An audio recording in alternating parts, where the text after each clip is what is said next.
This is the story of Emily Carter, a 26-year-old primary school teacher in London, who lived alone in a rented flat near Harrow Road. She had joined Maplewood Primary School just 6 months ago.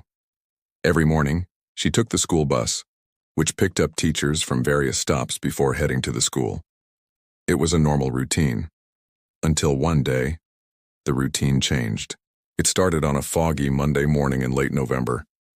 Emily reached her bus stop at around 6:45 a.m., a few minutes earlier than usual. The street was empty except for the soft hum of distant traffic and the flicker of a broken streetlight. That's when she first saw him. A tall man, or what looked like one, was standing across the road near the bus shelter. He wasn't moving, just standing perfectly still, his face hidden beneath a hood, his hands hanging unnaturally straight.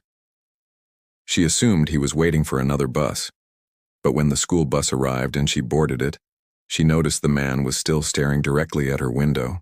She brushed it off. Maybe it was a passerby.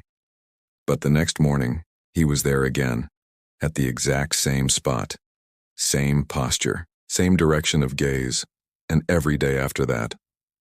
Emily mentioned it casually to her colleague Rachel during lunch break. Rachel laughed it off.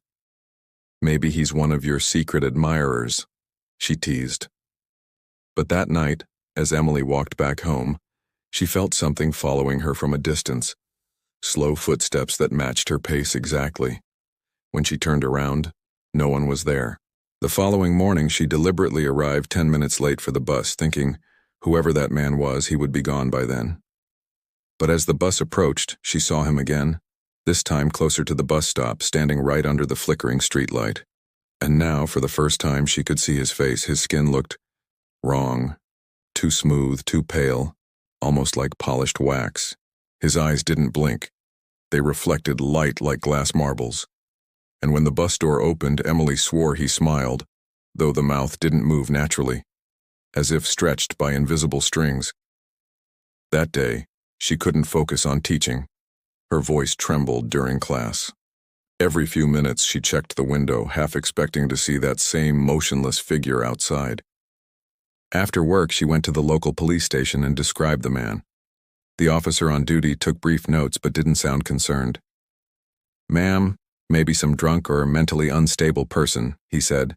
"We'll send a patrol tomorrow morning." But the next day, the patrol didn't come, and the man was still there. Except this time, something was different. There were two of them, both standing side by side under the same broken light, both staring straight at her. Emily's breathing quickened. She refused to get off the bus that day and requested the driver to stop directly in front of the school gate instead of the usual staff drop-off. Her colleagues noticed how pale she looked. That night, Rachel visited her apartment. "Maybe you should take a few days off," she said softly. "You're clearly exhausted." Emily nodded but couldn't explain what she had seen. At 2:30 a.m., her phone buzzed. Unknown number. She picked it up, half asleep. The voice on the other end was distorted, metallic, distant.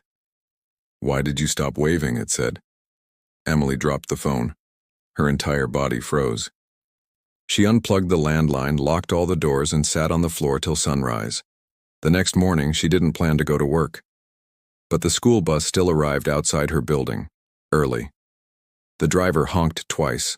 Confused, she peeked from the balcony. The bus door was open, but the seats inside were empty. No driver, no children, just the engine humming quietly. Then she saw them. The same two figures, standing at her usual bus stop, staring up at her apartment window. She slammed the curtain shut. That evening, she got a call from the school administrator asking why she hadn't reported for duty. When Emily explained everything, the figures, the bus, the phone call, the administrator went silent.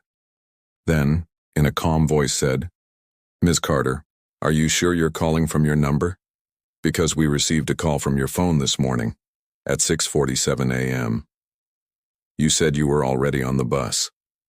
Her mind went blank. She hadn't touched her phone since last night. That night, she went through her call log, and yes, there was an outgoing call at 6:47 a.m. to the school office. The audio file attached to that call, because she had auto record enabled, was only 6 seconds long. When she played it, Her voice wasn't there. Instead, there was faint static, and in between it, a low whisper. "We're still waiting." Emily stopped going to work after that.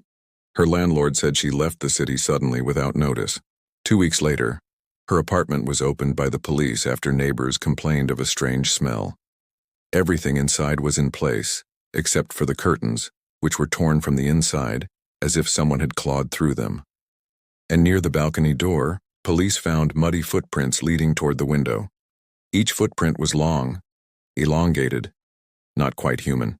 The CCTV camera from the street below showed something else. At 6:46 a.m., the same morning Emily disappeared, a white school bus stopped at her building gate. 2 tall silhouettes stepped out. They stood under the broken streetlight for exactly 47 seconds, then turned toward the apartment and then looked up.